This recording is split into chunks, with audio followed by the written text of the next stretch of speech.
আসানসোলে বিষাক্ত gas leak করে মৃত 2, আহত প্রায় 40। মঙ্গলবার রাতে আসানসোলের গোপালপুর এলাকায় একটি সংস্থার গ্যারেজে রাখা ড্রামে মজুদ গ্যাস লিক করায় বিপত্তি বাধে। অসুস্থ হয়ে পড়েন আশেপাশের বহু মানুষ। ঘর থেকে বেরোতে না পেরে গ্যাসের জেরে অসুস্থ হয়ে পড়েন 2 মহিলা। তাঁদের হাসপাতালে নিয়ে যাওয়া হলে মৃত বলে ঘোষণা করা হয়। আসানসোল মহকুমা হাসপাতালে 22 জনকে ভর্তি করা হয়েছে, তার মধ্যে 4 জনের অবস্থা আশঙ্কাজনক। এছাড়াও বিভিন্ন নার্সিংহোমে আরও প্রায় 20 জনকে ভর্তি করা হয়েছে। গ্যাস লিকের খবর পেয়ে ঘটনাস্থলে পৌঁছে দমকলের 4 কর্মীও অসুস্থ হয়ে পড়েন, তাঁদেরও হাসপাতালে ভর্তি করা হয়। এরপর জল ও ফোমের সাহায্যে পরিস্থিতি নিয়ন্ত্রণে আনেন দমকল কর্মীরা।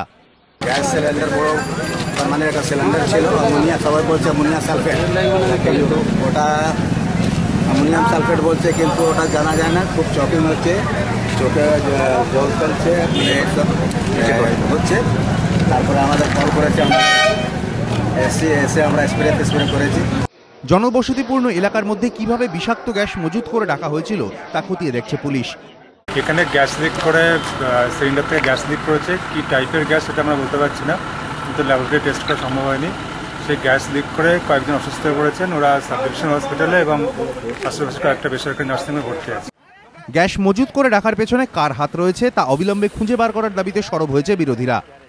পুলিশের সঙ্গে আমার যেহেতু ডাইরেক্টলি কথা হয়েছে আধিকারিকদের সঙ্গে, আমি বিশ্বাস রাখছি ওদের ওপর যে আগামীকালের জন্য এই মৃত্যু ঘটেছে, অত্যন্ত দুর্ভাগ্যজনক ঘটনা, এটার কালপ্রিট কারা সেই সম্বন্ধে তদন্ত করে ওনারা আমাকে সঠিক নামগুলো জানাবেন এবং মানুষের কাছে এই কালপ্রিটদের নামগুলো ওনারা প্রকাশ করবেন। আমি অবিলম্বে দাবি করছি যে এদের গ্রেপ্তার করা হোক এবং এদের গ্রেপ্তার করা এবং তার সঙ্গে সঙ্গে যাদের যোগসাজশে এইসব ঘটনা আসানসোলে ঘটছে তাদের শাস্তির ব্যবস্থা করা হোক।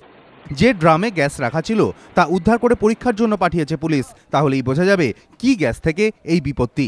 কৌশিক গাঁতাইত, এবিপি আনন্দ, আসানসোল।